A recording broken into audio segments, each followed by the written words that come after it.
Check, 1, 2, can I have the Starbucks? Hi, my name is Cincy Peterson. So I came from a small little town in New York State growing up, and I didn't really know God growing up, but I was trying to be a good person.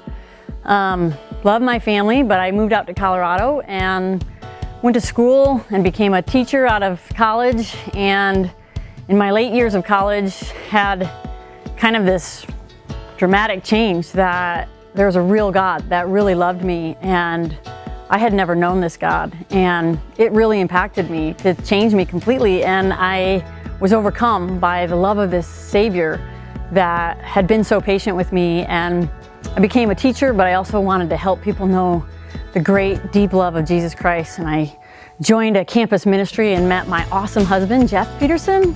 In the course of that time, started to get involved even then back with this country called India. So my husband and I started going over to India, and one time we were on a train and I looked out, we were on a long train ride, and I was just watching the countryside, and I remember looking out and I saw a mom take her 3 young kids to a puddle, and that's where they drank water. And I had young kids, and I thought, those kids are gonna get sick. They might even die. And that's all she had. It broke my heart. And I was seeing all kinds of things that were breaking my heart, and I wasn't doing anything about it, and I couldn't ignore it anymore. So in 2009, the Hope Venture was born in Lincoln, Nebraska, as a complement to what my husband and I had already been doing with building relationships and having trusted partners. And we really wanted to capitalize on the fact that we could do this differently.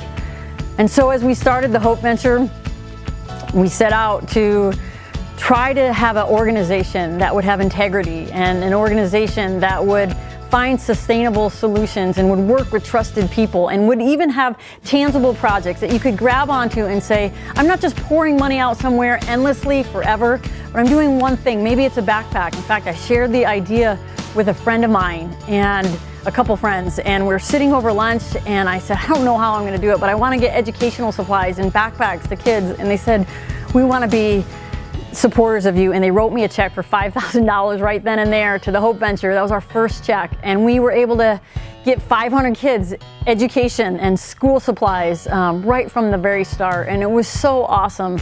I don't know how it all happened. We would just start to pray, and God would just bless us, because we were actually just trying to be faithful and to respond. Again, I'm just this normal person. I didn't even know how to start a nonprofit. I read Nonprofit for Dummies when I started. I had no idea. All I knew was I wanted to have integrity. I didn't want the finances coming out of my house in case I lost something. So a friend of mine said, well, you can use my basement. And I said, really? And we started using her basement. I got donated furniture from my church, and their family helped start some of our just postage needs and supplies. And so when we got money for backpacks or the Home of Hope or wherever, we could put 100% right into the backpacks or wherever, and that became our model. And we've never veered from that ever since.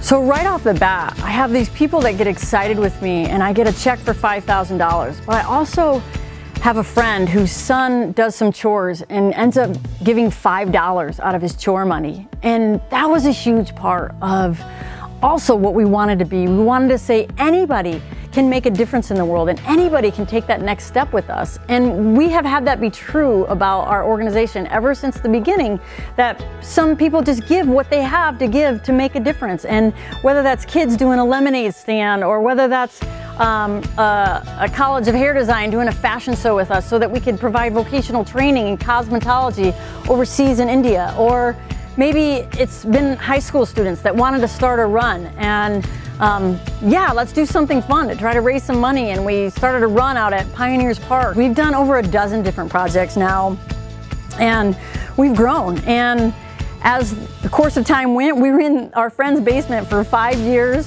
but we decided after 5 years it was time to trust God for a new step. So we had the opportunity to get a real live office down at the Peanut Butter Factory downtown in Lincoln, and we've been there for the last couple of years. We have staff now, we have interns from the university, and all kinds of volunteers that want to make a difference with us.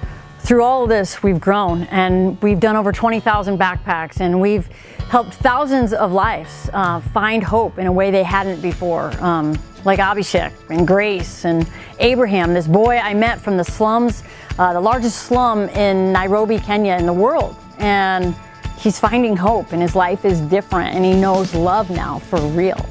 And maybe it doesn't matter. Maybe it doesn't matter if we respond to the needs around us. But I know for that boy, Abraham, it does. And I'm grateful to be a part of it. And I want it to grow. And when I think about it, I realize, I want to be faithful. And I want to continue to ask God, what more do you want me to do? And that's where we find ourselves tonight, trying to take a new step. And that's what I want to do.